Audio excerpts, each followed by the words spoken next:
trois principes de base dans les relations hommes-femmes. Sache, mon frère ou ma soeur dans la foi, qu'il existe trois principes de base qui régissent les relations hommes-femmes. Le premier, c'est celui du défaut. Penser qu'un homme et une femme inconnus ne génèrent pas de réelle attraction entre eux. Le second est celui de l'excès. Penser qu'un homme et une femme inconnus sont conditionnés à s'accoupler. Le troisième est celui du juste milieu. Penser qu'à l'attraction ou l'envie de s'accoupler est relative à des circonstances précises. Le premier principe concerne les libertins, qui en Occident sont partis loin dans le péché et ne voient plus en conséquent de mal dans la promiscuité entre les sexes et le dévêtissement de la femme, puisque se standardisant par rapport à l'aboutissement de la concupiscence, qui est l'acte sexuel. La concupiscence, c'est tous les plaisirs autour de l'acte sexuel, donc tous les plaisirs de sexualité. Bisous, attouchements, caresses, etc. Ou la perversion sadomasochiste pour ceux qui vont encore plus loin. Donc, le premier principe, c'est que les Occidentaux, voir des cheveux de femme, ça leur fait rien du tout. Ça leur fait rien du tout. Pourquoi? Ils sont partis trop loin. C'est DSK, c'est de la perversion satanique. Voilà, ils sont partis loin. Pour lui, voir des cheveux de femme, c'est... Alors qu'à l'époque, l'imam Shafi'i, il a vu la cheville, le talon d'une femme, sa mémorisation a disparu. Sa capacité de mémorisation a disparu. Juste voir le talon d'une femme, il était déstabilisé. Hein? Donc, et ça c'est vrai que j'ai parlé avec un Saoudien qui me disait, dans un pays où les femmes sont couvertes, voir un doigt qui sort, ça peut déstabiliser. Parce qu'ils sont habitués à la voir couvrir. Hein? Donc quand c'est trop dévêtu, bah, ça ne fait plus rien. Nous, on a tous perdu la mémoire maintenant, normalement. C'est le cœur qu'on a perdu. Parce que, attention, hein, le piège, c'est que en termes de... Il y a des normes. En fait, il y a un juste milieu. Si les gens partent trop loin dans le péché, les péchés inférieurs sont dévalorisés. Ça devient normal de faire ça, ça devient normal, etc. Pourquoi? Parce que pour toi, ce qui est grave, ce sera l'aboutissement. Et déjà, l'aboutissement, c'est plus grave, à force de faire, etc. Donc attention à la norme, en Occident ils sont partis tellement dans le péché, voir des cheveux, ça ils le disent dans les journaux par rapport au hijab et au débat, mais les cheveux ça va pas développer la concupiscence, pourquoi les femmes se voilent, hein?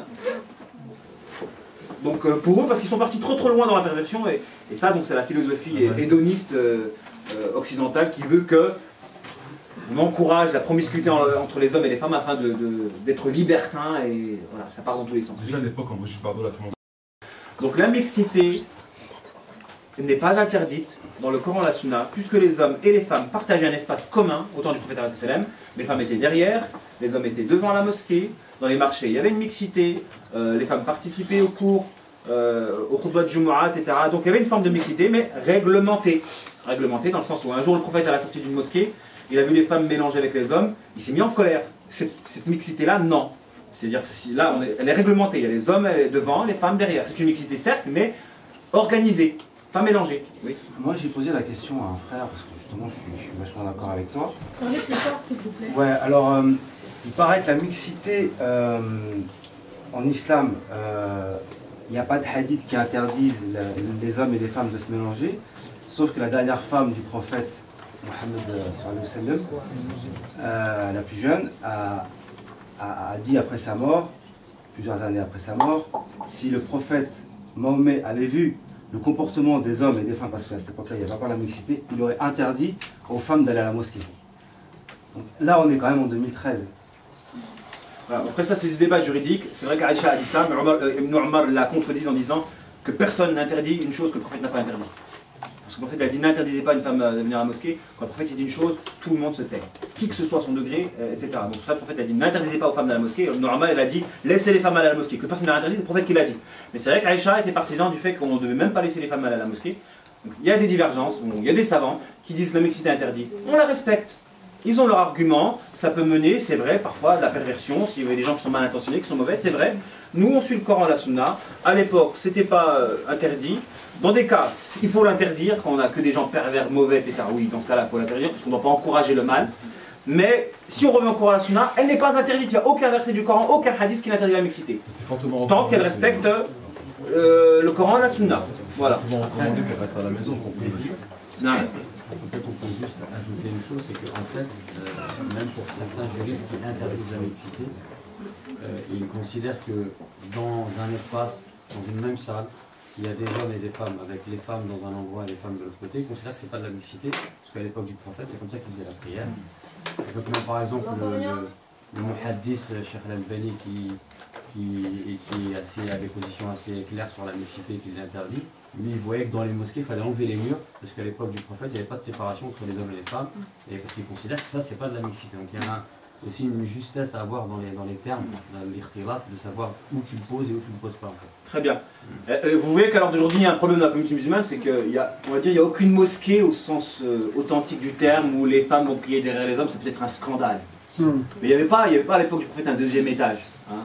D'ailleurs, même construire un second étage, normalement dans la sunna, c'est pas permis. C'est vrai. Hein, construire un second étage, Omar al-Khattab, il essaie de casser tous les seconds étages qui étaient construits parce que c'est pas dans la sunna. Donc il n'y avait pas de second étage et il n'y avait pas de barrière physique à la séparation des hommes et des femmes. On a un récit où lorsque Omar ibn Khattab disait le sermon du vendredi, une femme elle s'est levée, elle l'a contredit, Omar il a dit la femme a raison et Omar a tort. Et voilà. Si ça se passe à notre époque, je pense que la femme est...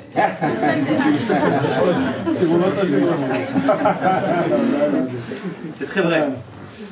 À partir de là, il est important de veiller à résoudre trois problématiques si nous tenons à nous préserver des deux extrémismes. Donc ces deux extrémismes, soit le libertinage, on permet tout, soit l'extrémité, on sépare tout.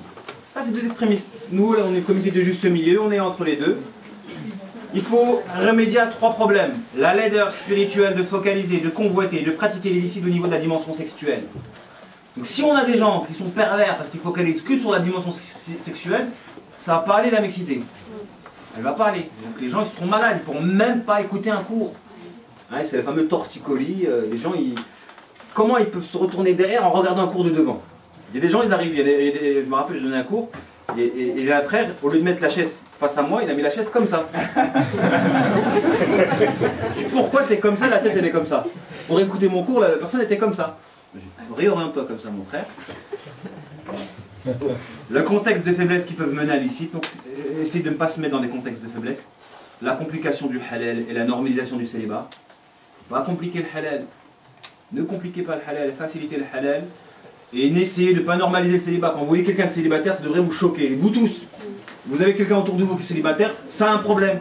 Remédiez-le. Il ne faut pas que ce soit normal. Vous avez des sœurs qui vivent seules, etc. C'est normal. En plus, le pire, c'est 7 à 8 fois plus de femmes que d'hommes sur Terre, c'est ça? Et ça, c'est une information qu'un frère m'a demandé de préciser. C'est qu'à l'heure d'aujourd'hui, les hommes ils commencent à diminuer. Donc quand une frère a l'opportunité, l'occasion de rencontrer quelqu'un, qu'elle s'y accroche. Elle s'y accroche parce que les frères ils commencent à diminuer en nombre. Mais si, Khari, Ils sont contents. Khari genre, je traduis. Si il y a une soirée comme ça, en fait, pour des raisons islamiquement pas valables, et ben en fait, les parents ils veulent pas. On y reviendra. Donc il peut, le tutorat peut tomber quand le père refuse sans une raison valable. Tu peux te marier, après c'est au cas de figure, il faut que le mariage soit angélique, pas diabolique. Oui, Hassina? Bon, petit commentaire sur ça. Les hommes avançant dans l'âge ont un panel plus large que nous, les femmes, avançant dans l'âge. Si cette problématique fait que souvent les hommes préfèrent éventuellement une femme plus jeune qu'une femme de notre génération. Et après, j'ai la sœur à côté qui va prendre depuis tout à l'heure. Oui. On n'a rien entendu. Donc la sœur, elle a dit que les frères âgés, ils ont plus d'opportunités de se marier qu'une femme qui est âgée. Ah mais ça c'est physiologique. C'est une question d'après de faire des bébés. L'homme il n'a pas de limite. Je suis la jeune femme féconde. Tiens compte de la sensibilité féminine. Ne blesse aucune sœur ici présente. Donc non, moi je suis partisan, par exemple, moi dans ma philosophie du cours, moi j'aime bien les frères qui épousent des femmes âgées avec des enfants, etc. Arrêtez de prendre la petite fille qui a 15 ans, qui a 16 ans, voilà. Moi je suis plutôt de cette philosophie-là. Après, bien sûr, le prophète a dit mariez-vous avec les femmes vierges, etc. Mais moi j'aime bien, c'est vrai que les frères Peul, par exemple, ce que j'aime bien chez eux, c'est qu'une femme qui a déjà des enfants, ben, ils ne se prennent pas la tête. Elle a des enfants, il la prend comme elle est. C'est pas un obstacle. Alors qu'il y a des gens, ils vont catégoriser. Ah, elle a des enfants, ah, elle est âgée, elle était... Et elle la condamne. Non, le prophète sallam, il s'est marié avec Khadija, qui avait 45 ans, il en avait 25, et elle avait déjà des enfants. Elle. Elle avait déjà des enfants quand il l'a épousée. Et c'est bien passé. La sœur qui voulait la sœur Sabrina. par rapport au contexte de faiblesse, etc., et ce qui avait été dit auparavant, même le prophète, sallam, il adaptait ses conseils suivant les personnes. Il y avait le cas où il y a un homme assez âgé qui avait demandé s'il pouvait embrasser son épouse en état de jeûne, et il lui avait permis. Et qu'après, il y avait un jeune homme qui avait demandé la même chose, et le prophète, sallam, il lui a dit non. Et quand les compagnons ont dit « Mais pourquoi tu n'as pas donné le même conseil ?» alors que il a dit l'homme plus âgé, il peut se maîtriser. Que l'homme plus jeune, il n'a pas cette maîtrise-là. Donc il avait quand même donné des... Comme quoi c'est du cas par cas aussi. Très vrai, ce que tu dis. Après, la loi musulmane, elle donne un cadre pour tout le monde. Voilà. En fait, dans le halal et dans le haram, elle va donner un cadre pour tout le monde. Après, c'est vrai qu'il y a des gens qui peuvent se maîtriser, qui peuvent supporter certains interdits. Mais la loi musulmane, c'est pour tout le monde. Après, oui, tu as raison, c'est au cas par cas. Oui, la sœur qui est sur la gauche. Oui, en fait, moi je voulais rebondir par rapport à ce que vous venez de dire, que le prophète il a épousé des femmes veuves avec des enfants.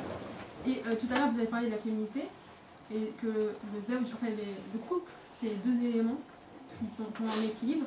Et là, j'arrive sur le sujet piquant de la polygamie. Comment est-ce que la femme peut maintenir sa féminité et l'équilibre dans un contexte de polygamie? Et aussi, est-ce que la polygamie elle a vraiment été révélée dans un contexte d'après-guerre pour que justement les hommes ils prennent en charge les femmes qui sont dans la société exclues et démunies, les veuves, etc. Ou est-ce que c'est simplement, ils peuvent vraiment répondre à leurs besoins, c'est-à-dire tout ce qui est concupiscence justement, et prendre des femmes qui leur plaisent, 1, 2, 3, 4. Donc on y reviendra, on va parler de la polygamie tout à l'heure. D'accord. Je préfère traiter ce sujet tout à l'heure. Mais oui, la femme se réalise dans sa féminité par la polygamie, et l'homme se masculinise davantage par la polygamie aussi. Donc c'est pour ça qu'Ibn Abbas disait le meilleur des hommes, c'est celui qui a plus de femmes. Elle dit cette parole-là. Parce qu'il y a une polygamie de virilité, où la personne elle devient de plus en plus... C'est même Schopenhauer, hein, c'est un philosophe allemand qui le dit, c'est même pas de source islamique, que l'homme par nature, le plus viril, il cherche à avoir le plus de femmes. Le plus viril, il cherche à avoir le plus de femmes. Donc si la femme, elle reste femme dans ce contexte-là, en acceptant d'être une personne qui permet l'épanouissement de son époux, elle va être vraiment, vraiment très féminine. C'est-à-dire vraiment, elle se réalise entièrement dans sa féminité. Après, il y a des polygamies qui ne sont pas bonnes. Des polygamies qui sont mauvaises, de perversion, de chair, voilà, ça il faut... Mais il y a des polygamies, il y en a plein de polygamies sociales pour aider, de virilité, stratégique, la femme elle est stérile, de nécessité, pour unir des tribus. Et le prophète, c'est vrai qu'il a eu des polygamies stratégiques pour unir des tribus à des fins militaires, il y a des polygamies sociales, la femme elle était seule pour l'aider, il y a eu plein de polygamies. Mais il y a une polygamie aussi que l'homme il veut prendre deux femmes et voilà. Donc on y reviendra sur ces cas-là en exposant le sujet à tous les niveaux. C'est vrai qu'un journaliste il a écrit un article, il m'a attribué des paroles que je n'ai pas dites. Donc il a menti en disant que je promouvais enfin je sais pas si c'est ça, je promeus la polygamie de chair et c'est pas vrai. Donc moi je promeux toutes les polygamies sauf celle de chair. Quand la passion est divinisée, de toute façon dans mes écrits c'est net et c'est clair. Lui il a dénaturé le propos et il a dit ça et c'est parti, il a écrit un bouquin et voilà. Alors signalons toutefois qu'il existe un célibat qui est plus un châtiment qu'une épreuve, car à vouloir trop être exigeant dans le choix du conjoint, alors ça aussi, ne soyez pas exigeants, vous les frères, comme vous les sœurs. Donc les frères qui sont trop exigeants, c'est pour ça que je reviens à la louange que je fais aux frères qui vont penser justement à ces sœurs, qui vont mettre dans la dimension du mariage, dans la conception, le fait d'aider. C'est vrai qu'une fille qui a des enfants, c'est plus difficile pour elle d'être mariée. Ah ben, il ne faut pas les mettre de côté, ces sœurs-là. Et même les sœurs qui sont âgées, il ne faut pas les mettre de côté. Hein. Et si vous mettez une dimension d'assistance à votre mariage, donc une dimension sociale, parce que le mariage, ce n'est pas une histoire d'amour uniquement. C'est aussi une réponse à des problèmes sociaux. Il y a des gens qui sont pauvres, et en se mariant, ils deviennent un peu plus riches. Pour répondre à des problèmes, le mariage, je vous dis, il touche aux trois dimensions. Temporelle, spirituelle et relationnelle. Tout est condensé là-dedans. Donc arrêtez de voir uniquement le mariage comme soit une question de sexualité pour les hommes, et les hommes qui pensent que côté sexe dans le mariage, forcément le mariage devient caduque et ça ne dure pas longtemps. Ou la femme, c'est que le côté amour. Non, le mariage c'est aussi un problème, c'est aussi une solution à des problèmes sociaux, etc. Donc essayons par le mariage de régler plein de problèmes dans la communauté musulmane parce que la famille, c'est le socle de la société, c'est la base.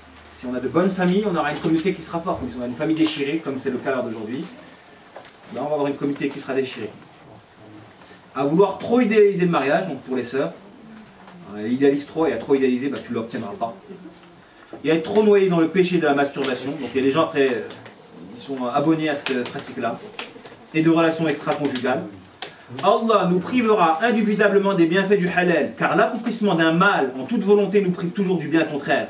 Il faut donc faire attention à ceux qui veulent se marier pour parachever leur perversion plutôt que de la soigner. Il y a des gens qui veulent se marier, mais ils ne veulent pas se marier pour quitter le haram. Ils veulent se marier pour continuer dans leur élan de perversion. Ces hommes-là, ils ne peuvent pas se marier, ils sont immariables. En fait, il y a des frères qui veulent le halal, parce qu'ils ont un minimum de religion. Mais ils veulent le halal pour parachever cette pulsion sexuelle ensorcelante. Ces frères-là, ils ne sont pas mariables. Et en général, dès que les sœurs sont en contact avec ce type de frères-là, il y a des signes qui leur montrent que ces frères-là, ils ne sont pas normaux. Focalisation sur l'aspect sexuel, mauvais comportement, trahison. Le frère, il squatte des sites de rencontres parallèlement à la discussion. Bref, donc il y a des frères qui sont immariables. Ce concept-là, mettez-vous dans votre tête. S'ils focalisent trop sur la dimension du côté sexuel, quand ils veulent du halal, ça ne veut pas dire qu'ils veulent quitter le haram. Ils veulent parachever leur perversion. Et en général, c'est un carnage le mariage avec ce type de personnes-là. C'est un carnage. Non, si mariage il doit avoir, c'est justement pour quitter l'illicite pour du halal. Et, je le précise, le célibat peut être un châtiment. Donc je l'ai dit tout à l'heure par rapport au fait d'être meneur et suiveur, que le mauvais comportement d'être épouse est peut-être consécutif de notre mauvais comportement vis-à-vis d'Allah. Eh ben, notre difficulté à nous marier peut être consécutive de nos péchés aussi. Arrêtez ces pratiques de la masturbation, des relations extra-conjugales, ou mentalement, de fait d'idéaliser trop le mariage, ou de chercher des critères. Arrêtez vous-même. En fait, réglez vos problèmes au niveau du cœur, au niveau de vos actes. Allah va vous faciliter l'accès au halal. Mais Allah peut vous priver des bienfaits du halal si vous, par vos actes, vous montrez que vous êtes ingrat vis-à-vis de ces bienfaits. Vous êtes ingrat vis-à-vis de ces bienfaits, Allah il ne va pas vous donner ces bienfaits. Il va vous en priver, c'est ça. Donc voilà, cette notion de... Alors d'aujourd'hui, c'est le problème social, il n'y a pas de mariage, etc. Oui, mais toi, est-ce que toi, tu es pieux, tu te prives vraiment, sincèrement, etc. Allah elle va t'emmener le prince charmant. Ou la princesse charmante. Est-ce qu'il y a des questions par rapport à ce sujet-là? Je laisse la main.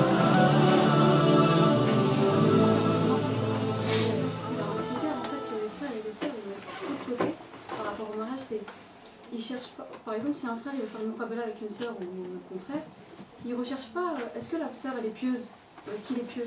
C'est vraiment un truc qu'ils mettent vraiment de côté. C'est plutôt. C'est vrai, si tu caractérises les frères d'aujourd'hui comme des gens qui focalisent plus sur. On reviendra sur les critères de joie et sur le physique plutôt que sur la piété, c'est grave. Quoi. Il y a aussi les sœurs, c'est pas grave. C'est grave, c'est que voilà, on vit une époque où on s'est un peu détérioré spirituellement. On va pas se renseigner sur le quotidien du frère, par exemple, oui, est-ce que c'est quelqu'un qui jeûne, est-ce que c'est quelqu'un qui fait ses salawats en jama'a, qu'est-ce que vous vous renseignez sur quoi? Comment? Vous vous renseignez sur quoi alors? S'il travaille, est-ce que... S'il a un appartement, s'il travaille, s'il a 3 fiches de paye. Physique, alors autant du côté frère que du côté sœur, alors d'aujourd'hui on a complètement à côté de la plaque au niveau critères. Donc c'est... Alors ce but de ce cours là c'est pour vous dire que le célibat c'est aussi à cause de nos actes. À cause de nous, le célibat. Hein? Ça il faut bien le préciser. D'autres questions? Sur le fait de la mixité, par rapport au fait que la femme elle travaille dans, par exemple, à supermarché ou... Ça c'est pas autorisé du tout ça. C'est un autre sujet. C'est un autre sujet. Si elle est entourée, si les règles de la pudeur sont globalement respectées, oui, après bon, de base il interdit à la femme de travailler dans l'enceinte où il y a des hommes. Oui, il y a cette fatwa-là qui interdit à la femme de travailler dans un mélange avec les hommes. Je ne considère pas la mixité comme interdite. Et les femmes, à l'époque du prophète, elles travaillaient dans un espace commun qui était le marché avec les hommes, tant que les règles de la pudeur sont respectées. Si elle est entourée avec des hommes pervers, et que les règles de la pudeur ne sont pas respectées, oui, parce que là, c'est pareil. C'est pour préserver la femme des milieux qui peuvent détériorer. Voilà, surtout quand il y a des contacts communs, oui, c'est grandement recommandé d'écarter la femme des hommes. Je suis d'accord avec toi. Donc la fatwa d'Ibn Baz, elle est relative à son contexte. Mais globalement, il n'a pas tort. C'est vrai qu'une femme mélangée dans une enceinte de deux hommes, ça passe pas. En France... Mais bon, il n'a pas tort le frère, c'est vrai, parce que lors d'aujourd'hui... On a fait le...